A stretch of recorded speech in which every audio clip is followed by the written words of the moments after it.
Your host, Parker, Dan, and Angela slice and dice their way through the good. If it bleeds, we can kill it.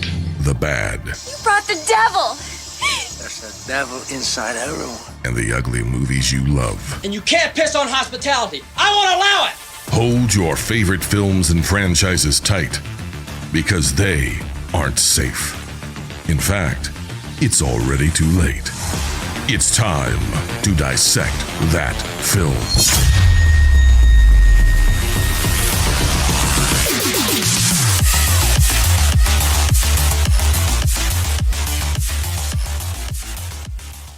What's going on, everybody? Welcome back to the Dissect That Film podcast, a podcast that dissects the good, the bad, and the ugly of your favorite films and film franchises. I am your host, Brett Parker. Joining me, as always, is my wonderful co-hosts, Dan and Angela of DNA Gaming. Hello. Hello. I've got to channel like all of your energy. You have all the energy tonight. The spirit bomb. Yeah. Listen, for everybody listening, watching, whatever, Angela started a new job, so she's tired, but she is a trooper. She is here, and she's going to bring all that she has. Yes. Plus, she has to put up with my bullshit. This episode. So, again, thank you. And you had a lot of good food tonight. Oh my gosh, I ate so much food tonight. Dude, we have an awesome barbecue joint in our town that we have we have waited too long to eat. Well, they've only been open for 6 months. We are at the final week of our birth month coverage, or however, or birth year, I should say, months, where this is our 1985 month, which is the month. God, yeah, no, I said it right. 1985 month, which of course is Angela's month, where we've already covered Silver Bullet, we've covered Return to Oz, and now we are down to Angela's picks. And this movie that we are covering tonight was chosen by our wonderful patrons over at patreon.com/dissectthatfilm. Angela came up with 3 suggestions. We put a poll up, and this was what won. And that is the movie that almost killed Disney. Yeah, thanks, Patreon. Imploded the animation department of Disney, and that is 1985's The Black Cauldron. Legend has it, there was once a king so cruel and so evil that the gods feared him. Since no prison could hold him, he was trapped forever in the form of a great black cauldron. The old king, that black-hearted devil. Walt Disney Pictures presents The Black Cauldron. Escape into a world of darkness. Are you coming? Me? Go in there? Oh, no. It's a terrible place. A world of excitement. A world of dreams. Aaron, the greatest warrior, a true hero. And through the magic of 70mm photography and 6-track Dolby sound, you will be transported to a fantasy event for the entire family. Look, sire, it's working. Soon, the Black Cauldron will be mine. In the great tradition of Disney animated classics, now comes the newest Disney spectacle of them all, The Black Cauldron. Have you guys seen this movie before? Mm-mm. Okay. It's been a long time, but I have. All right, Dan, tell me your history with this movie. All right, I can tell you Okay, this movie is Dr. John Buchanan from Frankenstein Unbound. I mean, it is. It's John Hurt versus Gandalf the Grey. And the reason it's Gandalf, I'll explain when we get to the movie. It's not what it is at all. My history with this movie is I'd never heard of it growing up. The only reason, I think I talked about it during our live stream when we discussed this. At some point in the past, they did a big push to re-release this. Yeah, I think it was prior to DVD, but they were pushing a lot of the old movies from the archives. They'd bring them out during that old big vault. The vault called it. Yeah, that big push for bringing shit back so they can get some extra money. And that's when I heard about this. Like, I didn't know anything about this movie, didn't know nothing. I believe my mom ended up picking it up, and I watched it one time, and I remember almost nothing from it. I feel I have the same history with this movie as you. This was, of course, a little bit of history about it before we get into like the full blown history of this movie. Is that this movie came out in 1985 and didn't get a physical release until 1997.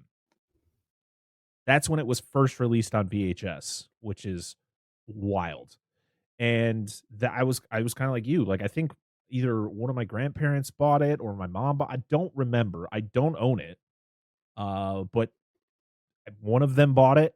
I saw it once and I went, "What the hell was that?" Like as a kid, I was saying that like compared to what I was already seeing from Disney at that time, it was like, "What the heck?" I was so confused, and I haven't seen it since until I watched it last night to do this episode. So, yeah. So this movie, you got to get an R level as far as backstories to go. We got this connection. I don't have one. I wanted to watch it. Okay, can I throw one out there that you guys probably have both seen? That's a Disney movie that I have not seen. Yeah, go for it. Oliver and Company.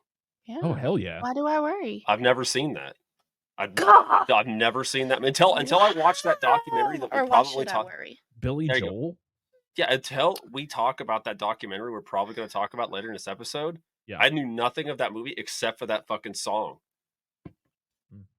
I didn't know it was like a thing about Oliver Twist. I had no fucking clue. For the longest time, I remember seeing it. For the longest time, I forgot it was a Disney movie. I thought it was one of the other studio, like Bluth, Don Bluth. Don Bluth studio. Yeah. But Don Bluth is the one who did like Land Before Time and Secret of Nim. Secret of Nim, which was kind of in the same vein as this. The fact Troll was a troll in Central Park. Oh yes. Oh yeah. Fucking movie. Oh man. So yeah, I mean, for anyone who doesn't know the history of this movie was this was based on a book or a series of books where I think I can't remember what the heck the books were called. It was like the Prince of Prydain or the story, something to have to do with Prydain, which is the location of the story here. But the rights to it, it was called The Chronicles of Prydain by Lloyd Alexander. I probably should scroll up and read things. Again, this was one of those times where they took a series of books and then tried to like just squish a bunch of them into one movie. And Disney, of course, was going into a weird direction because their movies weren't really performing as well as they had done in the past. And so they were like, well, let's try something new. Let's try something darker. And so they took these stories and ended up coming up with this. But the problem is it was so dark and there was so much darker imagery in the original cut of this movie that Jeffrey Katzenberg, who would later go and co-found DreamWorks with Steven Spielberg, he was brought in to Disney in 1984. And in 1985, he pretty much came in and was like, you need to cut like 12 minutes worth of this movie so that we can get a proper rating for it and it's not going to be as dark. He would later come out and say that he regrets all the cuts. He actually wishes they were able to release that darker cut because they think that it would have performed better. But I think that's just in kind of the world. Like if it was released now, it probably wouldn't have been as big of a deal because we've seen dark stuff from Disney, ever since the Dark Cauldron or Black Cauldron, whatever the fuck this movie is called. I want the Black Cauldron, the gore cut. Yeah, seriously. Please.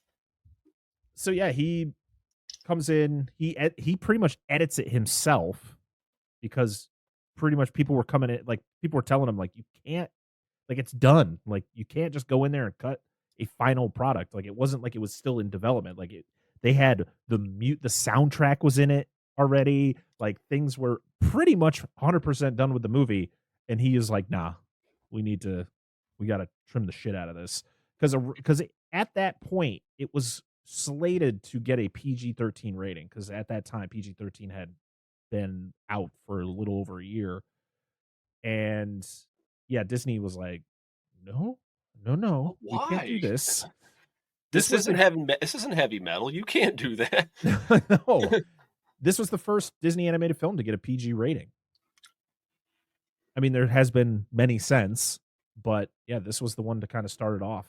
And there was a lot of firsts in this movie. This was the first one animated film to feature computer generated imagery. So first animated film to use CGI, which was crazy, thinking 1985. It would later be used in their next film, which is a movie we're going to be covering very soon, which is The Great Mouse Detective. So it's crazy because we're covering The Black Cauldron, which was the movie that almost sunk Disney. And then in a couple of weeks, we're going to be talking about a movie, the next movie that kind of rejuvenated the company and got it back onto its feet as it soared towards that renaissance, with The Little Mermaid and Beauty and the Beast and all that stuff. But yeah, this was a box office bomb. It had a budget of $44 million. It didn't even make half of its money back. It actually lost out to the Care Bears movie in 1985. So yeah, it wasn't looking so good for Disney. There was a lot of change going on with the big wigs up, top. You had Jeffrey Katzenberg, of course, who was kind of the head of the animation department. He was the head dog there. You had Eisner, who was like the CFO of the company. You still had a Disney running the company as well. Roy Disney was there. He was kind of the old guard.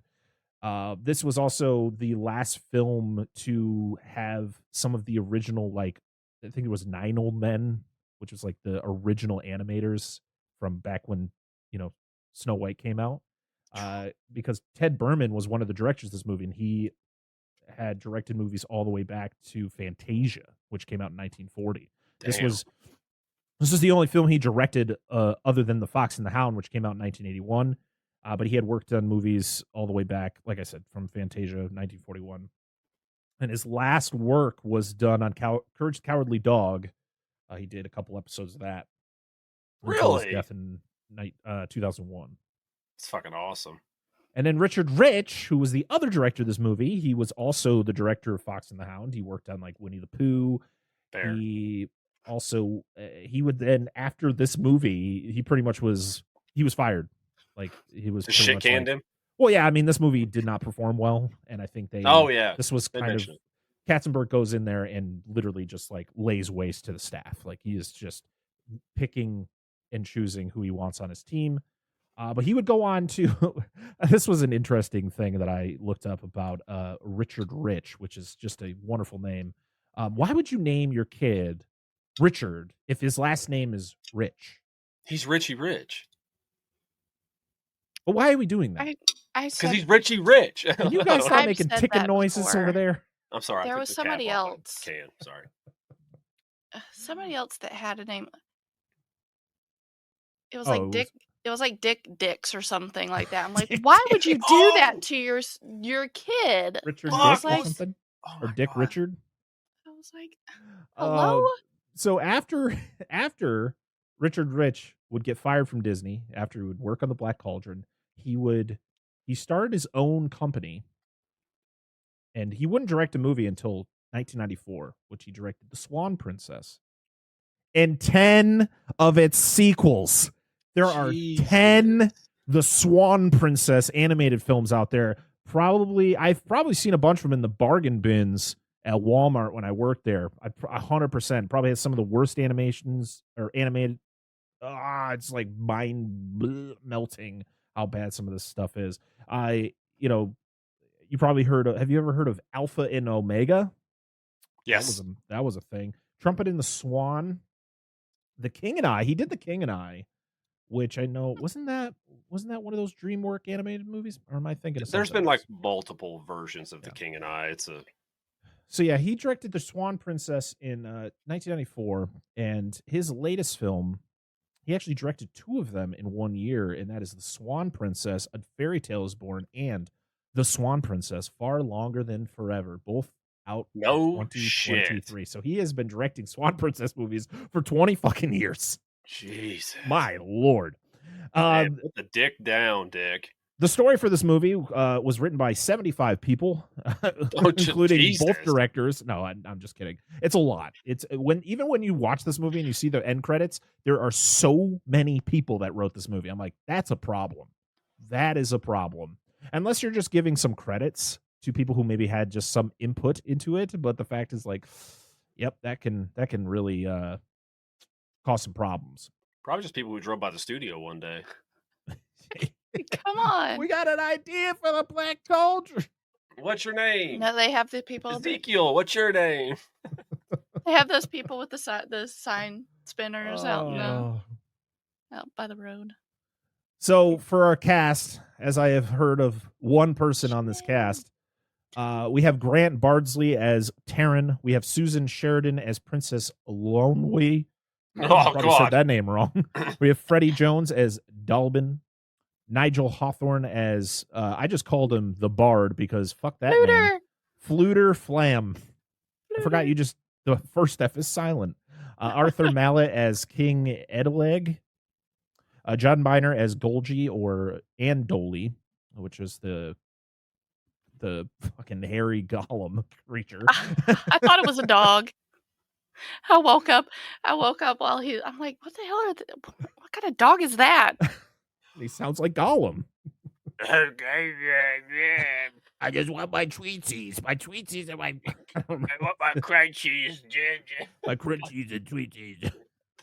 Choke that fucker out, dude. Tie him stone his leg, toss him into the lake. Phil Fondacaro as the Creeper. The legendary John Hurt as the Horn King, which, to be honest, did not know it until I saw until the end credits where it says it's John Hurt. I'm like, okay. We sounded familiar to me, but I was like, I wonder who that is. And I looked, I was like, And also the narrator, yes, the beginning and the end, is John Huston. Yes, who is the father of Morticia Adams herself, Angelica Houston. Oh, that is not the reason I'm excited, but that is cool to know.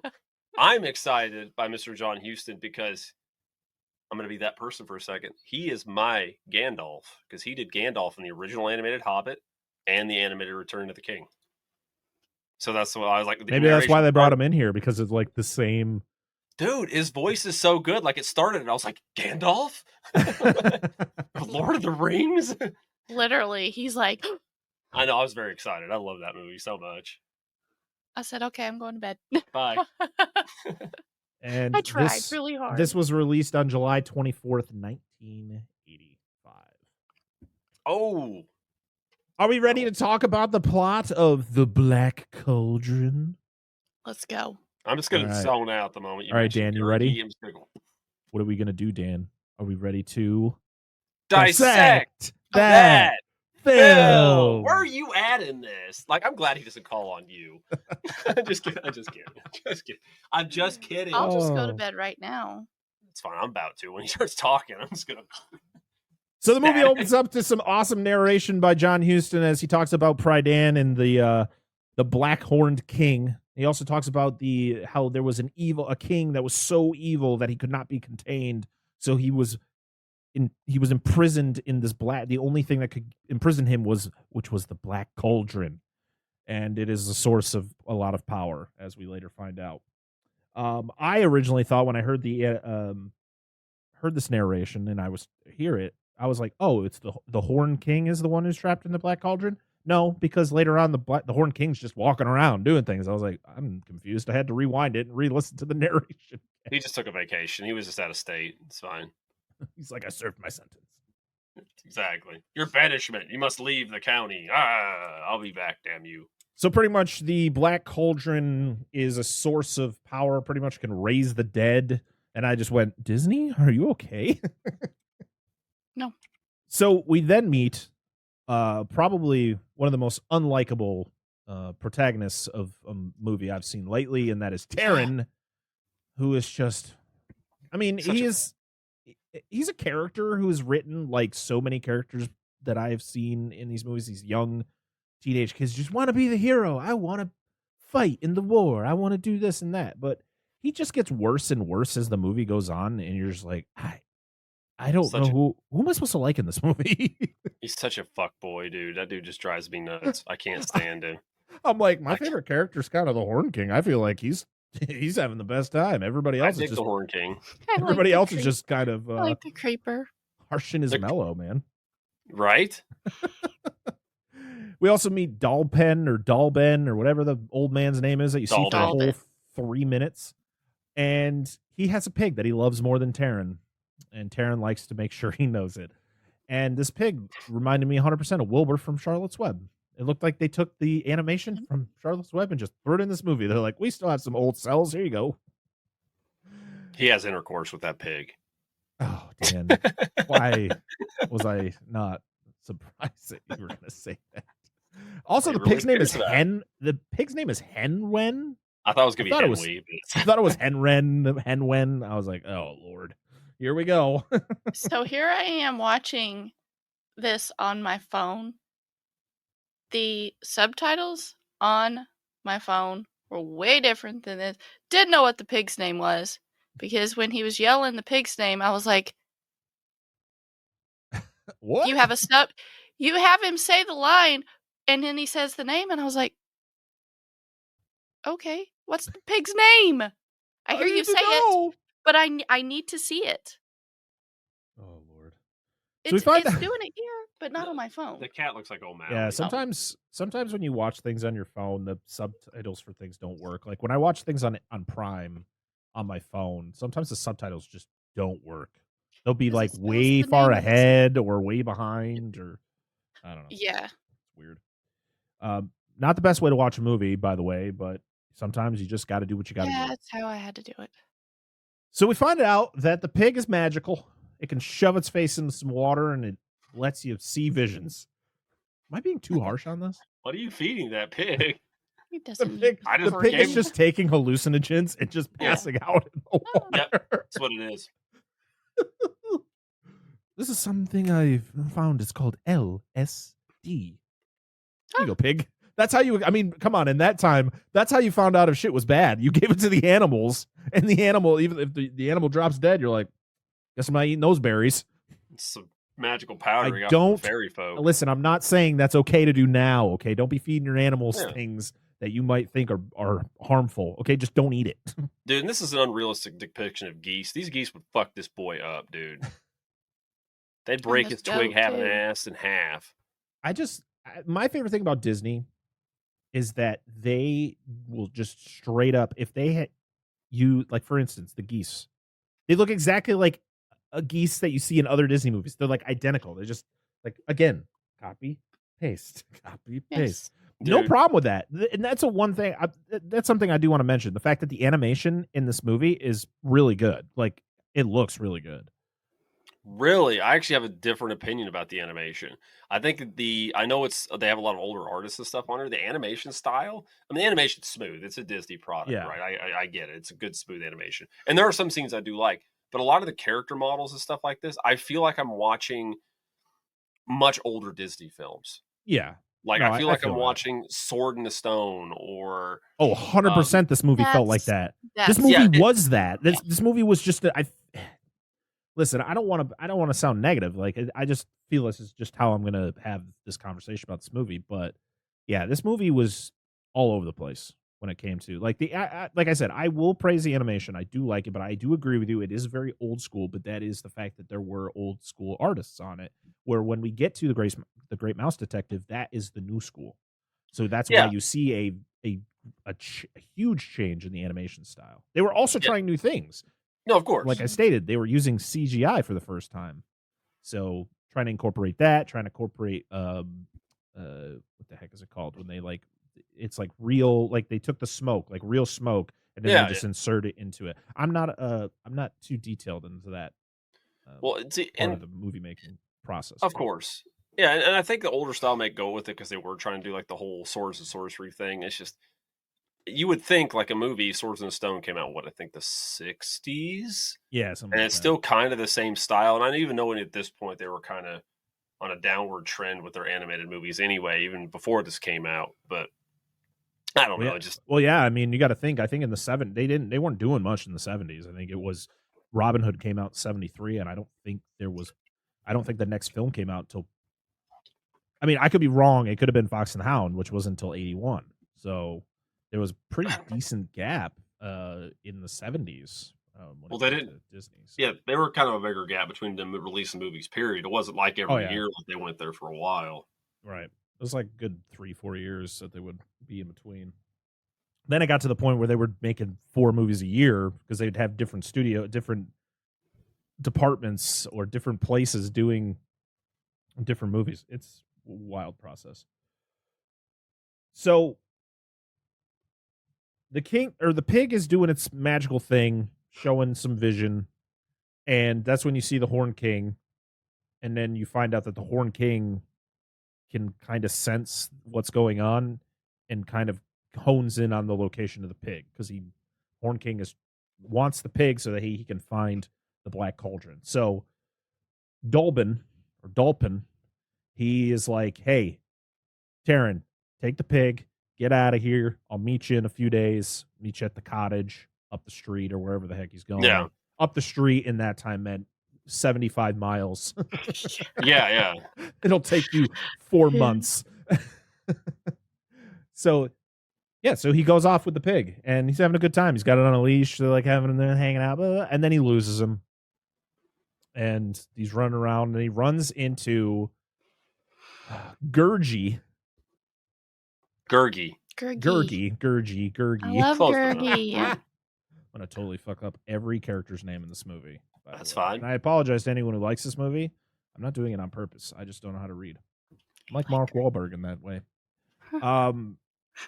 So yeah, we meet Gurgi, and he is a hairy golem. I guess according to a fellow podcast that Antonio from Coltworthy, he covered this movie last year. And a fun fact that I didn't know is that let's rewind what I was just about to say. The fact that when I was watching it and I first see this character, immediately was like, that's a hairy golem. Yep. And then I was listening to his podcast episode on the Black Cauldron before we recorded today, and he mentions the fact that Andy Serkis, who plays Gollum in the Lord of the Rings movies, actually based his voice off of this character. Why the fuck did you do that? Well, I know I didn't like him. I fucking knew it. Well, I guess it was an inspiration. I don't know if he totally pulled from it, but he should have been inspired by something else. All right. Yeah. But as soon as Taryn runs into this thing, all he wants is the apple, and Taryn gets so mad that this thing has the apple. Like, he is literally like, you are the worst piece of shit. You are just go jump off the cliff down the hill there. Like, get the fuck out of here. Like, he is tearing this freaking creature a new one. I'm like, that was my only apple. I needed that apple. Yeah. Again, he's got to eat too. Yeah. Fuck Gurgi. Go find some mushrooms or some shit. Or the dead woods he's running around in. Fish got to swim. Fish got to eat. That's right. Town's the fish. People are the barrel. Fish in a barrel.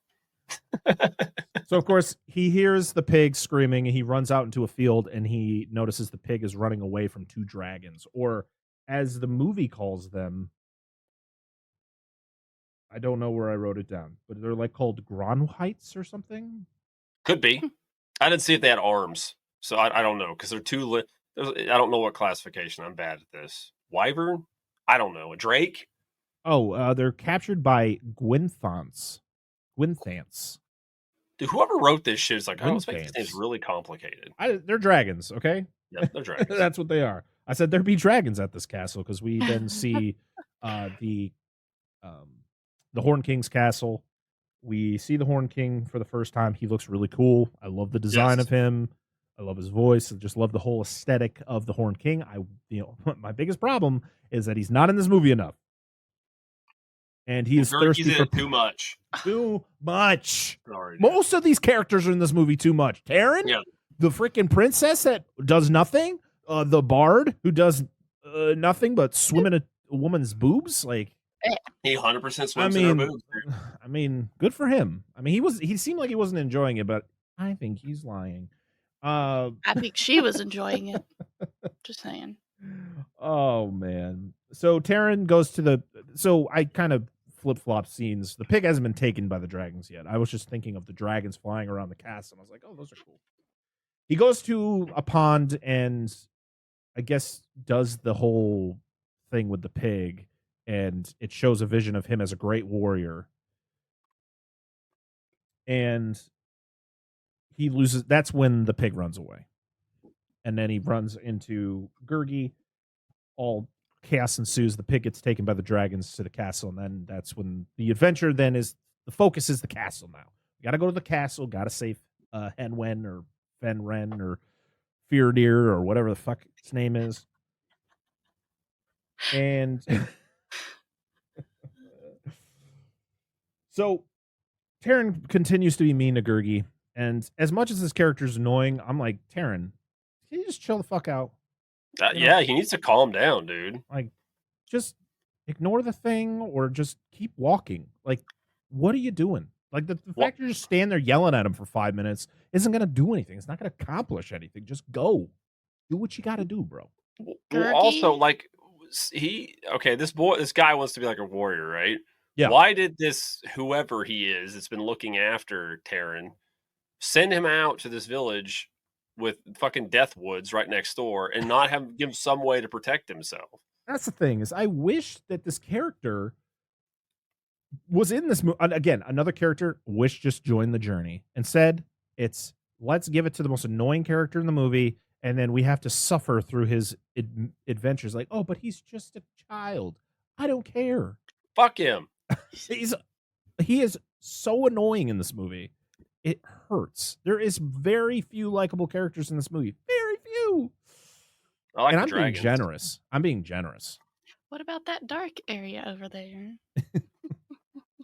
That'd be Taryn's land. We don't go there. Yep. Well, he just does what Simba does. Oh, like, absolutely. hey, let's just go there instead of going around. We got a little bit of blood there during around. that scene, mind you. Yeah, we did. Yeah, that was something that kind of got stuck in there, and they just kept it. I wonder if that's something that just didn't make all right, we'll leave that little bit in where Taryn gets fucked by the dragons for a minute. He'll be all right. Yeah, that was Walk pretty it cool. I love when the one dragon grabs on the Henren and just like buries her into the dirt. Momentum. Yeah, and also I think maybe it was Taryn that happens to where he gets grabbed. Well, he does to the pig first, and he grabs onto the other one's tail. And then Yep. the other dragon, or that hits tail, and the other dragon comes out and just plows him into the dirt. You're like, oh no! Is he okay? I only broke several ribs. I'm fine. No, Gurgi is just an old man Jar Jar Binks. Oh God! You're not putting a good case up for him. But I like Jar Jar Binks too. I know you do. So they make it into the castle, or at least he makes it into the castle, because Gurgi. The thing about Gurgi is they kind of make this character out like he's going to be like this sidekick who's going to be with him through every part of this movie, and he just disappears like 3 or 4 times. He's just like, he meets up with Taryn, they have their little spout about the same shit every time, and then he just disappears. He's like, I'm good, and just leaves. So Taryn's then by himself. He makes it into the castle, and there's a bunch of ruckus going on in the basement, and everybody's having a good time. You got the one lady on the table, very busty woman, by the way, just like shaking her things, man. And these guys are like, woo! Give me them titties, baby! Pretty much. This is where they cut the gangbang scene out. Really racy. I'm surprised that only made it a PG-13 rating, but, cool world. They got away with some shit. Yeah, there was an unrated cut where things got wild in that basement. It's nasty. We also meet Creeper, who is our other small whiny character, and he is the henchman of the Horn King. He's kind of his little bitch, and the Horn King shows up and everybody stops what they're doing, and this is when Henwen is brought out to him to have her power shown to him, but she won't do it. Taryn shows up, kind of falls into the situation. He does. Pretty much the Horn King he tells him, make her do her thing or you're both going to die. Because literally they were about to chop the pig's head off and he kind of jumps in to save her. So she does her magic but it's cut short. Like he doesn't get to see the full vision because the dish that the water's in gets splashed up into the Horn King's eyes. Yeah, and Taryn hits it. And he reacts like it's acid. I don't think it was acid, was it? I know, sometimes something happened during the blessing process, apparently. Oh, okay. Because he reacts like, my eyes! And I'm like, do you have eyes? Like, you're a skeleton. What if like he's Skeletor with horns? What if he's related to one of those aliens from Signs? They just What? melting. Esmeralda. It's Fat Esmeralda. It is. Sorry. So we can have the weird preacher come on and start screaming about hellfire and like, I'm a sinful man. Hellfire, I'm horny. I'm a preacher, so I can't fuck. Yeah. Listen. That song is fucking great, though. It is it's a great song. It's horrific, but it's a very well, it's not a catchy song, but it's a good song. It is a good song, and one I think it's I don't think Hunchback was like super well received when it came out. But No, because it was another darker Disney movie. Mm-hmm. Yep, that's especially true. because of that song and that character. Yeah. Well, yeah, dude. He's like, he can't have sex with her, but sure as hell could sodomize her. Okay, on to the next step here. It's a dark movie. It's dark topics. So again, this is another problem with this movie is we get introduced to characters who seem to be super important to the story, and they just get tossed for the rest of the movie. Henwen gets rescued, and they get to a cliff, and he just chucks her over the cliff, and she falls into the water, and then we don't see her again till the end of the movie. You're like, excuse me? What? Oh, God. But Taron gets locked up. And then he meets a princess. And you're like, cool, this is interesting. Until you find out she doesn't do anything. She has a magic floating ball. A bauble. A bauble. Wayfarer's bauble. And that is the reason that she was taken by the Horn King, because he wanted her to use her bauble to, I guess, help him find the Black Cauldron. That's kind of the whole thing. But again, we get one annoying character and then another annoying character introduced. And you're like, whew. Well, why did we get the bard? What is his significance to this story? Nothing other than, hey, we rescued you. Yay. I think it's more the comic relief. Is he? I think that's what he was supposed to be. Okay. So I'm not saying that's what he was. I mean, there were some moments I was like, oh, that's pretty funny. But it wasn't what he was saying. It was mostly what was happening to him. Because he's kind of just like the punchline. He's just getting tossed around. So, yeah, they escape. They find the bard, and they also find a burial chamber where he finds a sword. And I'm like, sword in the stone? Anybody? Right. So getting a strong feeling about this one. I understand this is based on a bunch of books, so the story is established, but I feel like it was very much influenced by the story of King Arthur. I can't wait till in like 30 years when another director gets their hands on this and they make this one movie into a 3-movie trilogy. It can actually expand on the 5 books. Well, so in 2016, Disney did regain the rights to the Black Cauldron, so to the stories. So we could see something down the road. I'm sure it would be better fleshed out. I was just making a really shitty live action Hobbit reference. So, but I still have the first one still wrapped, and it'll probably never get open because I plan on never watching that movie. It's up there. Just listen. Nobody is going to make this happen, but somebody, if they do, just give us a Blu-ray or 4K of the old animated Hobbit. That's all I want, please. I just want to be able to buy that. Who's the distributor? Wasn't it Rankin Bass? Rankin Bass did. Yep. Yeah. Rankin Bass did those. So he gets the sword. It's magical. It glows. It does whatever he wants with it. Yeah. And he fights another guy with the sword, and he gets scared, runs off. Like he hits his weapon, and like he blocks it, and his weapon just fucking disintegrates. Yeah, and he's like, okay, bye. I also love the fact that Taron just calls himself Pig Boy the entire time. Yep. That's who he is. He's a pig boy. He's nothing else. You could be a big pig too. Boy. I also love the fact after he beats the guy, instead of continuing on his journey, he stands there and dances around like he's celebrating a touchdown. Yep. Look at my fucking sword, baby. And I'm like, he gets flagged. Might want to. It's like it's college football, excessive celebration. Yeah, excessive celebration. Yep. Oh, Lord. So, yeah, the sword helps him escape. The Horn King sends out his dragons, because that's what I'm calling them. I'm not calling them the name they call them in the movie, because I don't know how to That's say fine. it. And they sound like pterodactyls, by the way.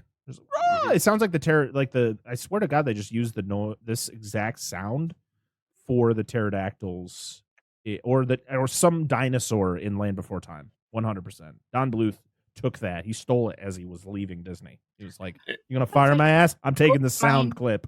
Yep. It He's sounds like, it reminds. "Look at my great movie, Land Before Time." They're like, "Doesn't that sound like the dragons from the Black Cauldron?" Like, what the fuck is the Black Cauldron? No one saw that movie. Exactly. You can't prove it. That movie don't even exist. I was thinking of it also reminds me of like the sound effect for the pterosaurs, whatever, from Johnny Quest. So I was like, could have been. I feel like it's one of those like sound effects that it's just been around for a long time, and they're just like, we need what's the dragon sound like? Oh my God, we got it, guys. It's already been used in 25 films before today, but perfect. I'm surprised Frank Welker didn't do the dragon sounds. Oh yeah, this is definitely a perfect time for him to be doing something. I mean, he was doing Megatron at the time for Transformers. So yeah, I mean, he's been working too. He's been working since the 60s on stuff. He was Fred Jones. And what the fuck? What the fuck is with this bar? Because I don't know his name. I really don't care to remember it. It's Fluter. Yeah, well, his Fluter Flam. His fucking harp, like when he lies, it breaks. So he's like musical Pinocchio. He is. I also think that there's a spot, which we'll get to in a little bit, where it breaks because it's like a symbol for he's got a boner. Maybe it's his like. I don't know. 100%. Maybe it's this analogy for his penis or something. I don't understand. He yells at it too every time it happens. Like, well, I do that, so I'm gonna put you in a fire next time I see it. Bing, bing, bing, bing. It's all right. I scream inappropriate things at my penis too. Like, listen, you motherfucker. I'm gonna beat your ass black and blue. You just hear him yelling, and he comes out. And he has no strings left. It's like he's got no strings to hold him down. It's like Charlie Sheen in Scary Movie 4 when he wakes up with Morningwood, has to take a pee, and he's just like he can't get it down, so he's taking the fucking toilet seat, squish, get down. And it's like a shape that is not a shape that a penis should ever be. What, like a tree trunk? Well, no, it's like someone just blew up a long balloon and just stuck it in his pants. Oh, it's like the most oblong shape of all. Like, what is that? My next guess was going to be an irrigation tube, but that's fine. It should have been. Oh Lord. Right. Oh, I love when Taryn and the princess, like, they all like make it out of the castle, and they're like in this beautiful like wooded area, and she's just like calls him boring, just out of like, you're so boring. He's like, what? I'm not boring. I got this cool sword, man. Did you see what I did with the sword? You're boring. And then like, I think he says something to her. He's like, you didn't do anything for me. You're just useless. And she's like, I saved you. What are you talking about? Woman. Pretty much. That's pretty much what he did. He pretty much was like, you belong in a kitchen. And she's like, the fuck? It's not 1950 yet. Blah, yet. Blah, blah, blah. Pregnancy. Blah, blah, blah. Barefoot in the kitchen. Blah, blah, blah. There's a clock on the stove. I was just about to say that. But that, I mean, no joke. What when time you is listen it? to him, I don't know. There's a clock on the stove. Oh God. I love you, dear. I'm sorry. You're gonna do with my bullshit. How to get canceled. For how many years now? A long time. Oh Lord. It's so good. But no, I know what you mean. But it was I mean, that's different thing at the time. Ultimately, what he was doing. Shit. Yeah, he's still a piece of shit. He's a young kid who's just an idiot. But they apologize to each other because they kind of figure out, oh yeah, we did help each other. We can be friends. So Gurgi meets the bard, and he finds the pig track. So literally, Gurgi comes back into the story. He helps them. He finds a clue, helps them, and is like, all right, I'm gone. I'll see you in another 25 minutes. I'll come back when it's relevant to the plot. But he's like attacking the bard, like trying to get stuff out of him. Like, I think the bard's taking. Oh no, the bard was like hiding in a bush because he didn't have any pants. Because he was getting. Yeah, because she's mending his pants. Yeah, from the wolf. Yeah, or the dog. I guess I don't know. So square or rectangle in the back of his pants. Do you guys recall how this big magical whirlpool opens up? Yes. I don't remember who does it. Excuse me. One of them steps on the rocks. Is it Gert? No, not Gertie. Who's with them? Somebody steps on the rocks. The pig. No, the pig was already down there. The pig's gone. Yeah. Sorry, the pig hasn't shown up yet. Somebody steps on the fucking rocks, and that's what causes the whirlpool. I figured it was something. I was like, oh, whirlpool. Oh, that happened. They get sucked into it, and this is where they meet the fairy folk, as they are called in this movie. We meet Dolly, who's just a grumpy little fairy. Just call them Fae. Stop thinking of words for already established archetypes, please. Just call them Fae folk. It's easy. It's fine. It's fair. And that's when they finally meet back up with Henwen, because this is where Henwen ended up when she got thrown 14 stories into the to the lake below. Right? This pig should be dead. No kidding. God, I don't know. This apparently is not like Middle Earth. There's not just like fucking spider demons and underground mole people and shit just coming out to get them. Underground demons, gorilla people. I don't know. So yeah, we find out that the cauldron is in Morva. Oh, by the way, I'm pretty sure the old dude in this sounded like. Isn't the fairy king? Didn't he voice fucking the Sultan in Aladdin? It may not have been, but he sounded. I actually didn't think of that, but probably. I wouldn't be surprised. It's I don't know. It's the fair folk king. Oh, fair folk. If he's even on there, I don't know. King Yabba Blabba Berry. I was looking him up. Somebody will get that reference. He was in things. He was in Halloween. Yeah, the Graveyard Keeper in Halloween. And Hook and Secret of Nim. And Mary Poppins. Mary Poppins. One of the voices, the many voices of Mickey Mouse, was one of the voices of the Horned King's henchman. Oh, nice. I was wrong. He was not in Aladdin. Sorry. Toys. Oh, toys. Nice. So once they find out where the Black Cauldron is, they get fairy dusted and they float out of there, and the pig just leaves again. Don't see the pig again. I'd be gone too. We also are joined by Dolly the fairy. He's the grumpy guy. He's a piece of shit, dude. Just like everybody else. Because he knows where Morva is, so he's going to help him get there. So they find the home of some really eccentric witches, and they for one, I love the imagery of them walking into the house, and it's just eyes everywhere. And I'm like, oh, what are these? And then you find out they're frogs. But then you find out that the frogs were once people. And you're like, oh, okay. And they're all like, where are my frogs? They let all my frogs out. That subplot does not last very long, mind you. No. We never find out where those frogs went. We never find out. You never go, oh, yeah, all those frogs, they got turned back into their people. They got back to their families. Nope. They're just gone. We meet the busty, horny one who. Oh God, dude! The bard gets to swim in her boobies as a frog, and she is all up in his business, man. She wants him bad. She has an enormous thirst for him. Oh, she has. What did she say to him? Oh gosh, This is what I heard while I was at lunch at work, and I'm cackling, trying not to let people hear me, because here I am. It's quiet, and I'm cackling at something only I can see. And I was like, well, damn. You've tried the worst. Now try the thirst. Quencher. Sorry. Anyway. No, I do. Okay, listen. The witches, whatever. Just give me Mad Madam Mim, please. Like, it's the same character put into like 3 people. Like, just do that. Because you have like the horny one, then you have like the actual like full on witch, and then you have the other one that I don't even remember what she did. She eats things. Yeah, she likes to eat people. And Taran wants to make a deal with them because they're very interested in the sword, and he's like, "Fine, I'll give you the sword, but you gotta give me the Black Cauldron." And then they make the deal, and the witches are just like, "Yeah, we're not going to do that."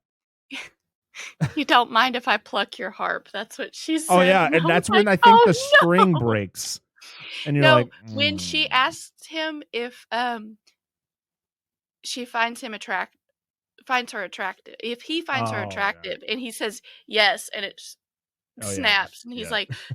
like shush. Oh man.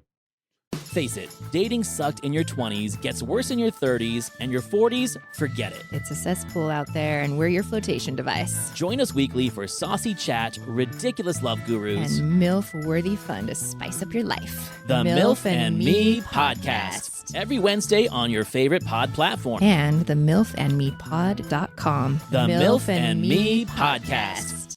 The Cult-Worthy Podcast. Join me, Antonio Palacios, each week as I guide you through a never-ending sea of obscure cinema and cult-worthy gems that deserve a rediscovery. Find me on all listening platforms and at thecultworthy.com. The Cult-Worthy Podcast. Join us. So yeah, the plan doesn't really go according to plan, as the deal is made, but then you find the witches are like, well, you can have the Black Cauldron, but you can't do anything with it. And they're like, well, that kind of sucks. And then the witch is like, until next time, He-Man, and fly away. Well, actually, no, they make their house crumble. I'm like, No. why are you destroying your house like that? Nice reference, by the way. I love that. Yeah, but they do get the cauldron, and it just sits there. You'll never be able to Yeah. use it. Oh, yeah, and Dolly just pieces out, too. He's like, yep, I showed you where they are. Bye. You're like, that is what this movie consists of. It's just meeting characters. They're there for 5 minutes, and then they peace out. Just want to remind everybody, Gurgi is not here. Like, he's not part of this. He'll show up in non-danger scenes. He knows better. So they have a peaceful fire with the Black Cauldron just sitting behind them, just chilling there and like engulfed in rock. And the Horn King and just the Horn King's men show up. They're like, well, we got you, and we got the Black Cauldron. Sweet. They bring it back to him. Yeah, right. They bring it back to him, and he does his cool thing. Probably one of my favorite scenes of the whole movie is when he is conjuring his army of the dead. I love the image of like the green fog coming up, and the undead soldiers are coming through the fog. It's a really cool shot. I'm just mad it only lasts for about 5 seconds, and then everything goes to shit because Gurgi makes the ultimate sacrifice, which is supposed to make me care about this character. No. When he literally hasn't done anything in this movie. I was just glad he was dead. But how are they friends? They've talked to each other for 3 seconds. No, he said he doesn't. He says Taran has friends, but Gurgi doesn't have friends. That's why he does it. It was a way to try to make me care about this character, and I just didn't. But cool, he sacrifices himself. Well, which, y'all are a little more cold-hearted than I am. Yeah, apparently. I don't give a shit about Gurgi. No, I don't know. It's just I really want to like garner a relationship with these characters. Like want to get more of a character. Like if you're gonna throw this character at me, stop making him disappear every 10 minutes. Like he disappears, and then like we don't see him for 25 minutes, and then he comes back, and then he does something heroic, and we're just like, hey, Gurgi. I mean, but the thing is, I guess that's fine when the rest of the main characters aren't likable. Like they're just boring or don't do anything. I feel like I'm being really harsh on this movie, and I apologize. Like I love Disney, and I love Disney animated movies. And to be honest, I'll show my hand slightly. I don't hate this movie. There's a lot of problems with it. There is, and I think it's mostly characters.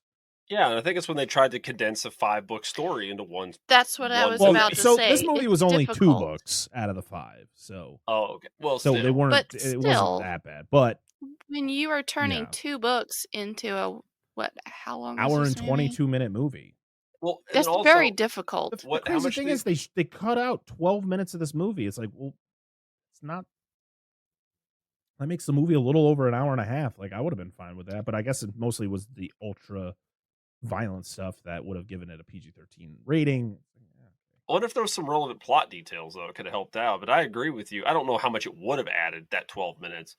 But then I also feel like, yeah, there's just too much. There's not enough time with any of these people. There's too many characters.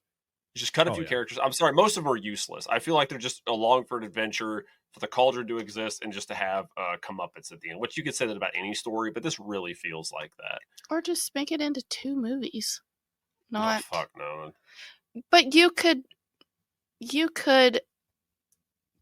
character development more than Yeah. what you've got right here.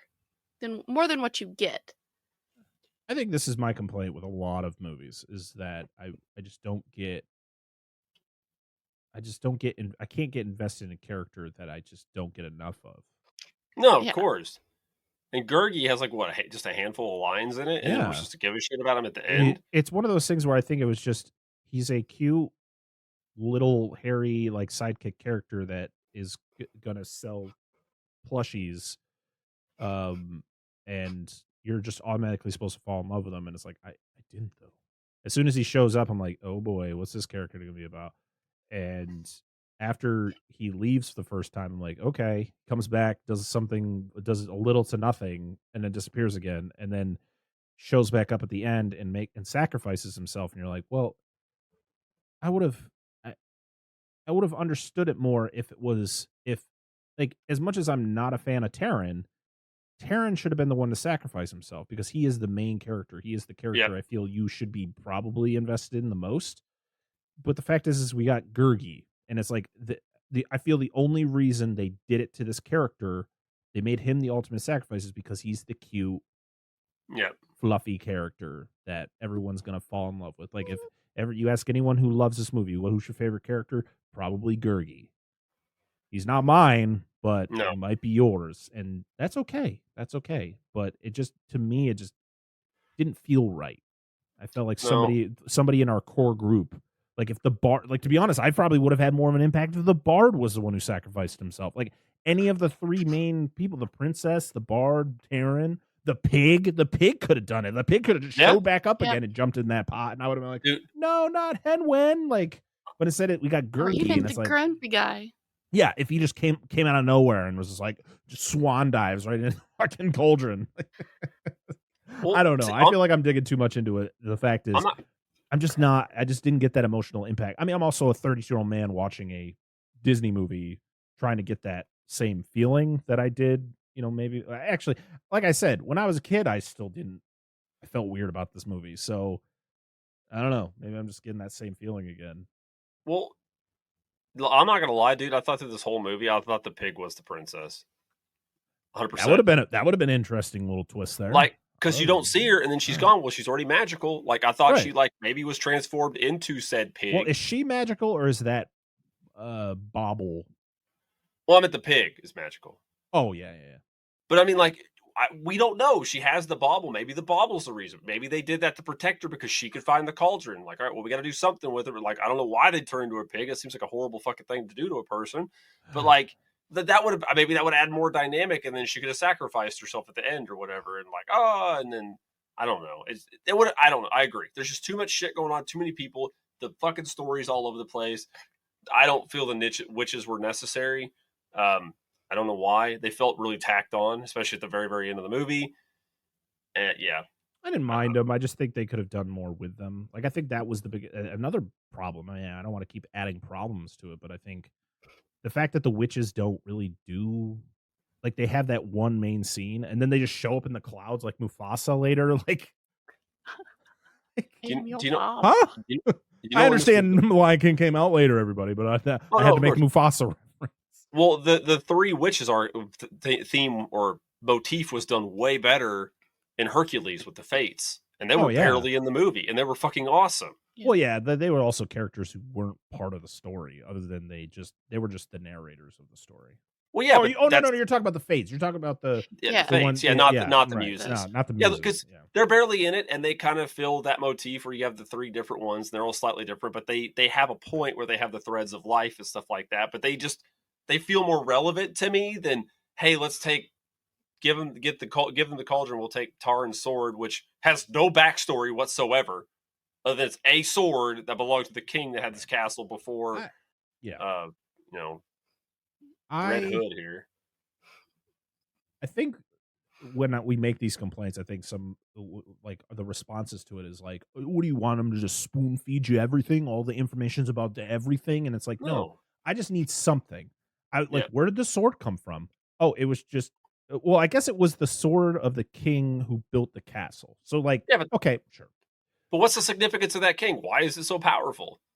Like, we don't need like. Was he the one who trapped the evil whatever the heck it was into the Black Cauldron? Perfect example. Could have been. I've not watched the Hobbit movie. Again, I watched the old animated one. He gets Sting.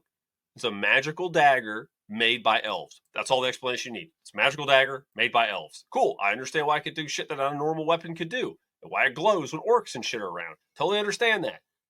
This sword, it belonged to the previous owner. That's it. Like, we have no context to why it's magical, or you could have said it's the magical sword that belonged to the previous owner. I would have felt better about than just it just belonged to the guy. It was in the basement. He moved. He left his shit.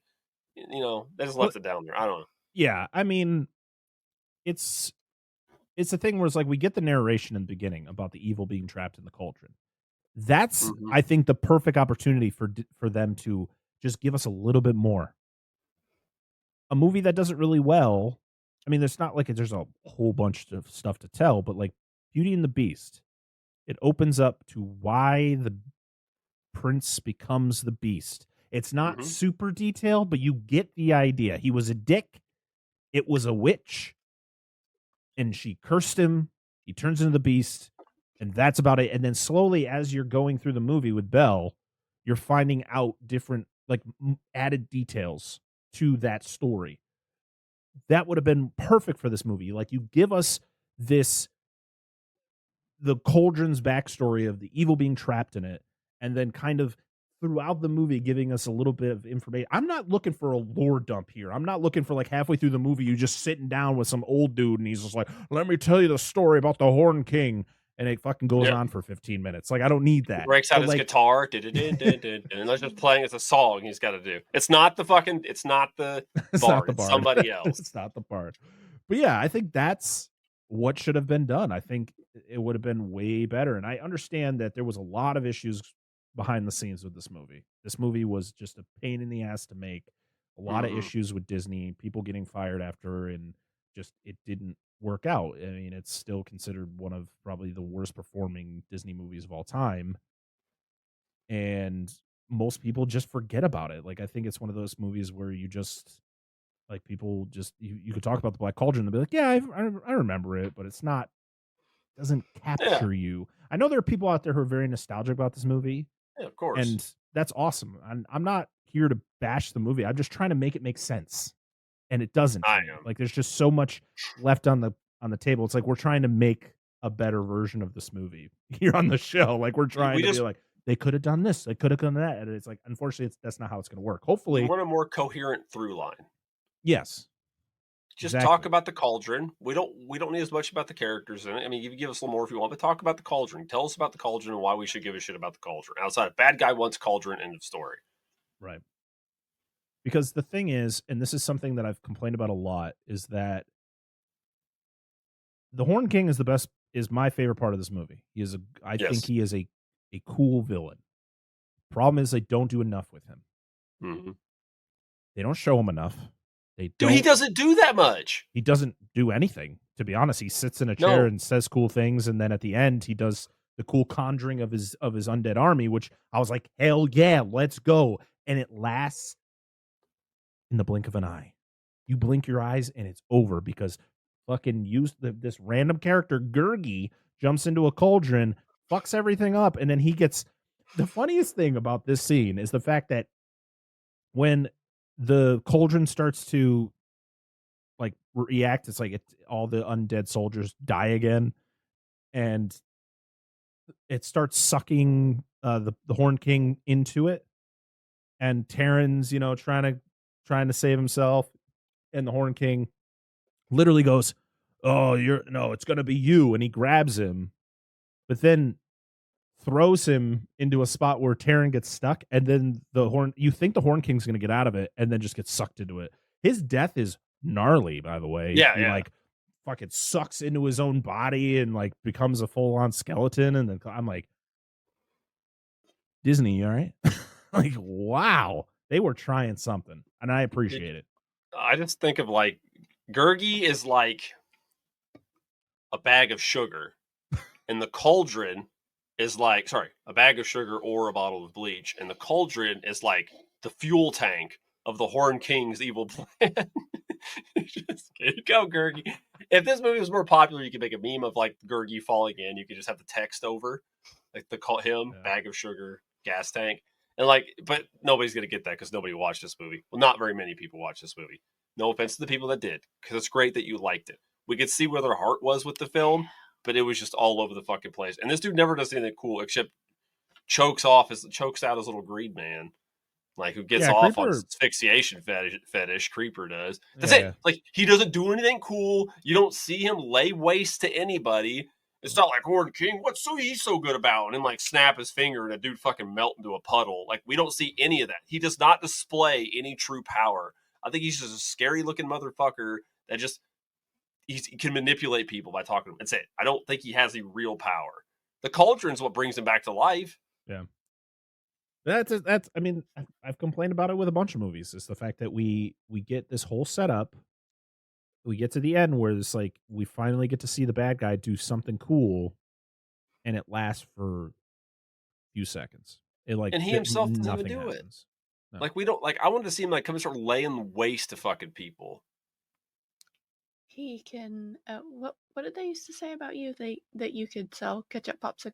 Oh yeah, he could sell ketchup popsicle to a woman in white gloves. Yeah, he's just a great used car salesman. You could take a good look at a T-bone steak by sticking my head up a bull's ass, but I'd rather take a butcher's word for it.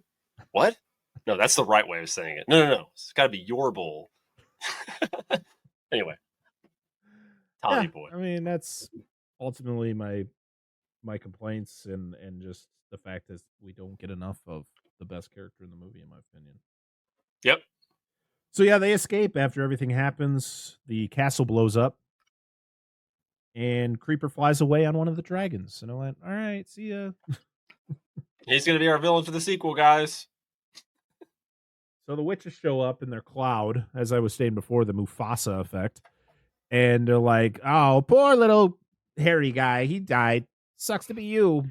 But we're gonna take that cauldron back." He's like, "Hey, we're gonna make a deal here. You give me Gurgi back, and I'll give you the cauldron." They're like, "Are you sure? Is he really worth it?" And he's like, "Yes, he's my best friend. We've only known each other for 3 minutes." He stole my apple. The bard's like, "We want Gurgi, and I want another 5-minute bounce session in your titty castle." Well, I love that. The horny witch there, she's trying to like flirt with him again, and he's like, "Will you just give it a rest, woman?" Like, pretty much throwing her off. It's so funny. Yeah, that's good. Put it back in your pants. She wanted to get married to him when she first saw him. She was all about him, man. And he will not be. He was not for it. He will not be seduced by these harlots. And yeah, they all fly off they all walk up into happily ever after in the end. Yep. Yep. I forgot to mention in the beginning, the music was done by Elmer Bernstein, who also did the music for Ghostbusters. Oh, hey. Yeah. He did the music for Blues Brothers, Animal House, Meatballs, a bunch of stuff in the 80s. Did stuff in the 50s, To Kill a Mockingbird, The Magnificent Seven, The Great Escape. There you go. So he's got a pretty good film repertoire behind him. Absolutely. Yeah, that is The Black Cauldron. So now let's talk about our final thoughts on this movie. Angela, why don't you start us off? What did you think of The Black Cauldron? What'd you think, dear? Huh? I didn't mind watching it. It was one of those that you see as a kid, and you're like, I want to watch that, and never get around to. Was it Disney's worst movie? No. It's not. Go ahead. Go ahead. I've seen worse. I've seen the Doug movie. I always forget that's a Disney movie, technically. Was it great? No. But I didn't mind watching it. It wasn't one of those that I felt like needed to turn off in the middle of the movie. I mean, I did because I had to go to bed, but I finished it. I enjoyed like the final Cauldron animation. Angela, turn your mic to Sorry, your face. I have to turn it away because he's loud. I usually sit like this. The final Cauldron animation where the Horn King gets sucked in, but then it like all dissipates into the green. Yeah. I really enjoyed that. I thought they did that very well. And I still love Gurgi. That's fair. Justice for Gurgi. I respect the people that love Gurgi. This was 100% a revisit and done, unless I just forget about this movie in the next 20 years and end up watching it again because I don't remember what was in it. We pretty much discussed throughout this podcast how I feel about this movie. I think the final thing to say is this is a movie. When I watch it, I think to myself, I'd rather be watching it than a movie because it literally opens, like I said, with Gandalf. And I'm like, oh, I'd rather just be watching The Hobbit from 1977. Like, that's it. Like, that's like, no offense to the movie. Like, I see what they're trying to do. Yes, but I stand by, I wouldn't watch this. I'd rather watch The Hobbit, or I'd go revisit The Last Unicorn. I have not seen that movie in 100 billion years, but I remember that. That's what, like, one of those movies in this style, right? I've never seen that movie. It's been a really long time. And Dan secretly likes unicorn movies. Probably. That would explain a lot. He's secretly a brony, too. Once upon a time. I was accused of being a brony once. I did watch one episode of that show, Friendship is Magic. One of my friends is like a brony. He's like, dude, you should watch it. I was like, okay, I'll watch an episode of it because, who made it? And I watched it and I was like, that's a pretty decently made show. But that's good enough for me. One episode and I was done. What's so no funny? offense to people I respect the writing and stuff. Anyway, not for this. Again, what's so funny is Sis likes it. She's just obsessed with My Little Pony. It's funny. Yes. But for this movie, like I said, if you'd watch a movie and you're like, oh, I'd rather watch something that's similar but better, I don't really see a point in having that's not a fair thing to say, because if it's for this movie specifically, I have no reason to revisit it. I'd just rather watch something else. All right. So my final thoughts on this movie is I'm glad I revisited it. I think it was, again, a movie that I did remember seeing once and don't have any fond memories about it, and to rewatch it and kind of see why I might have not had fond memories of it. I do appreciate what they were trying to do. I really like the animation in this movie. I know it does feel like it's that final old school animation. I think it was the end of the line for that style, and I appreciated that. I appreciated what they were trying to do and trying to go in a different direction for the studio, because Disney back then wasn't what Disney is now.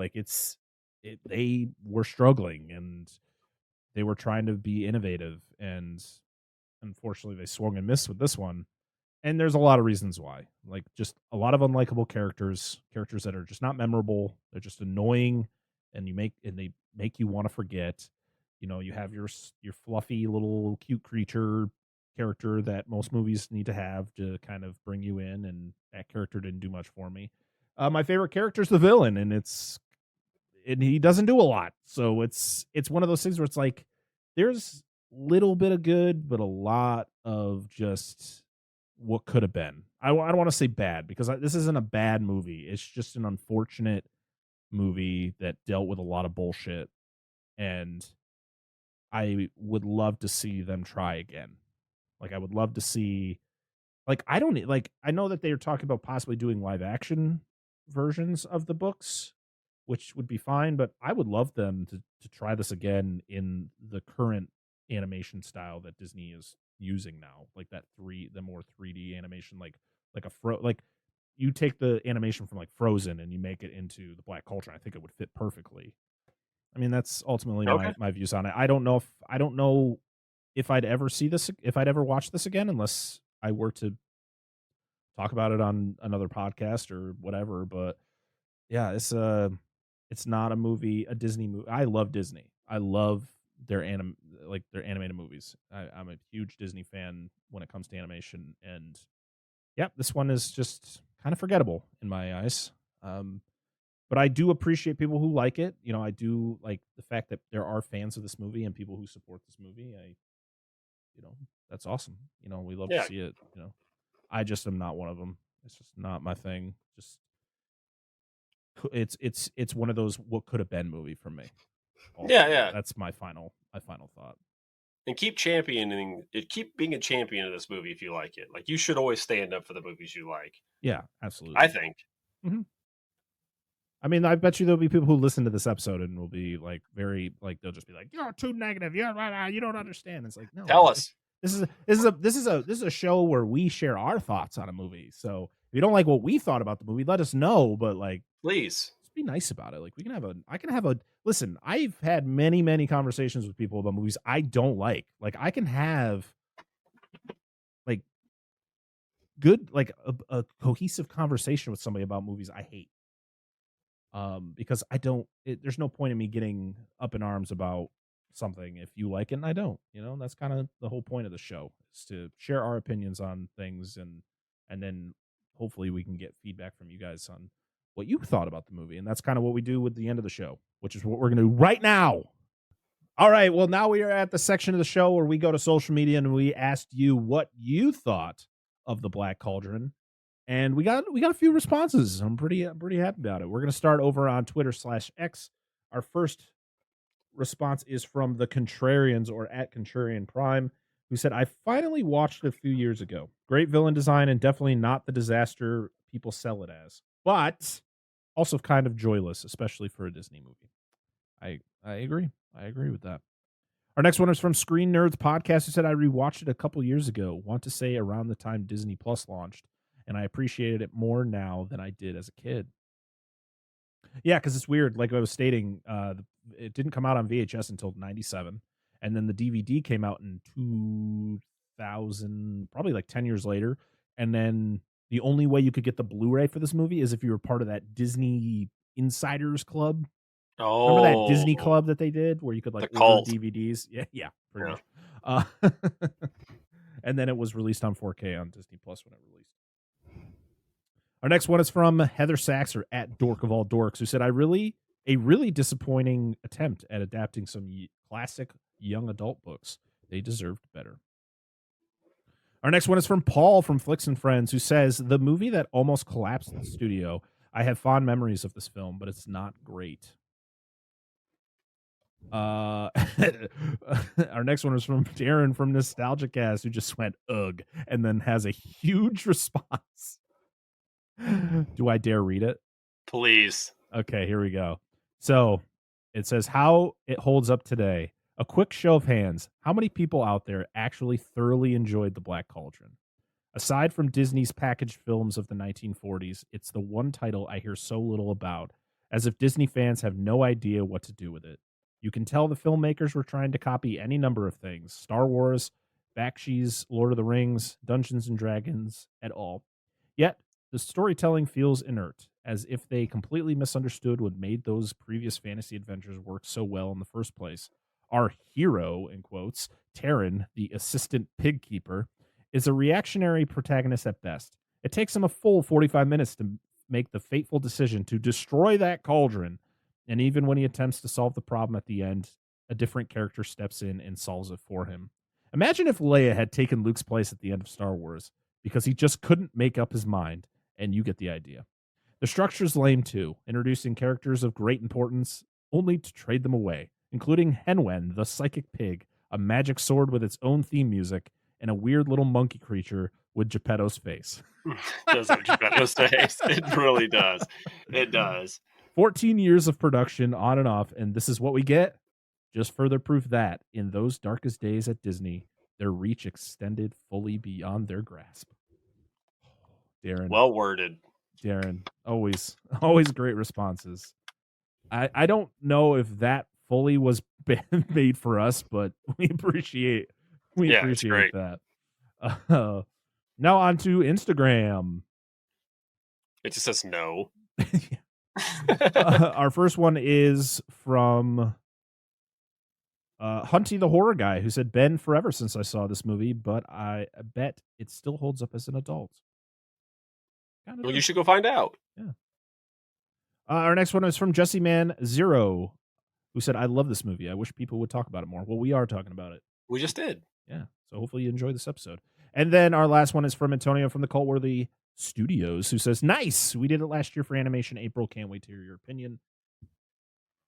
His episode on it is very good. So make sure to go check out the Cultworthy podcast episode on the Black Cauldron. Yeah, just stop here now and just go listen to his stuff. Like, it's just... It's really good. It's really good. Just throw us under the bus. People are like, why are you always telling us to listen to other podcasts? Because there's a lot of great podcasts out there. I'm yeah, sure. I'm you not should get get different hoard opinions. you all to myself.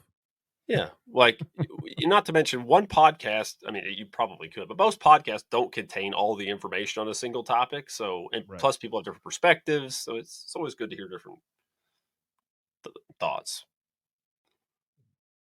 I agree.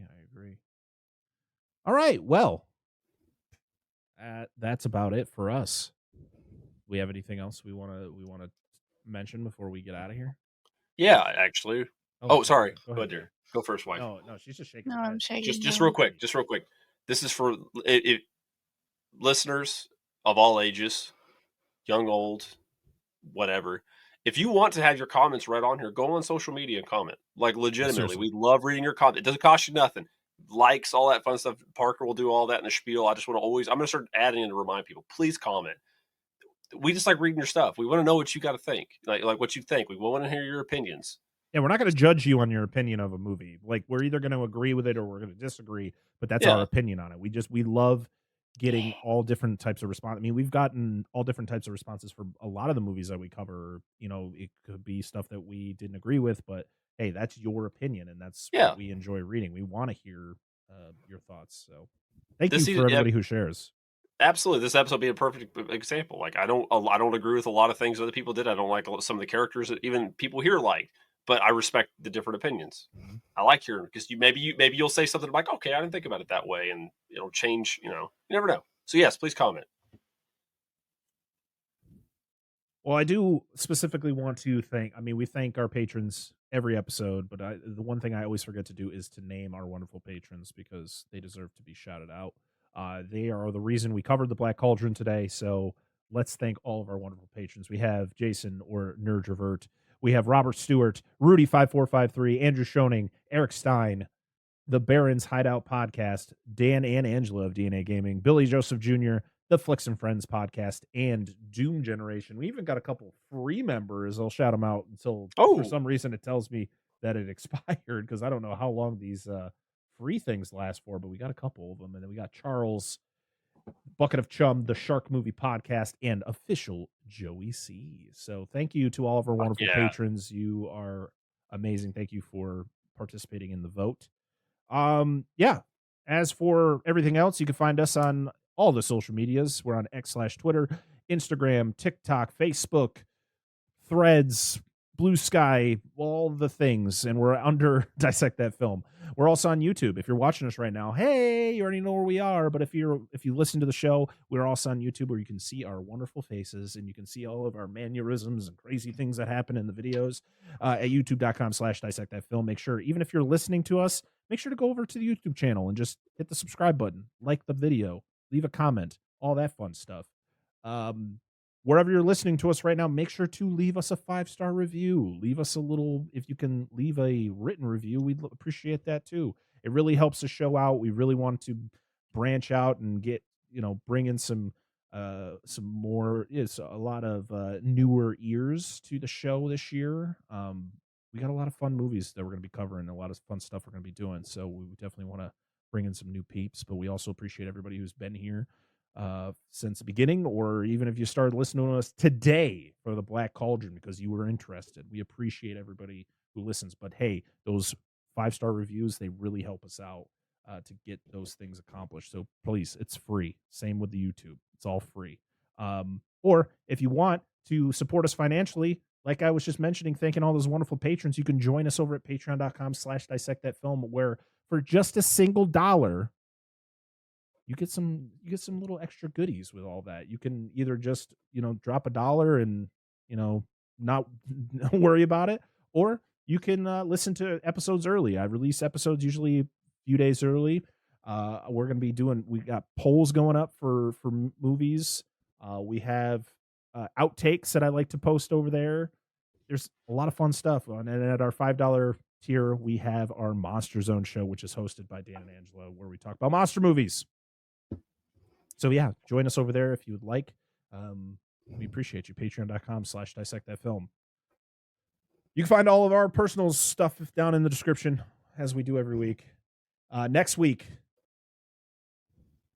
it's either going to be Little Shop of Horrors or it's going to be The Great Mouse Detective. I'm just going to state that now because of scheduling things. So you're either going to get one or the other. So, hey, next month, it is now we're now bleeding into March, which means it is now Dan's month. It is the month of 1986.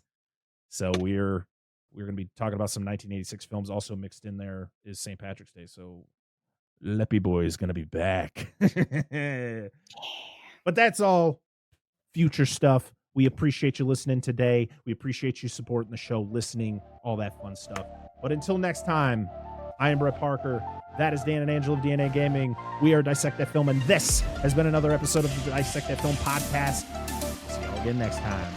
Bye-bye. Bye.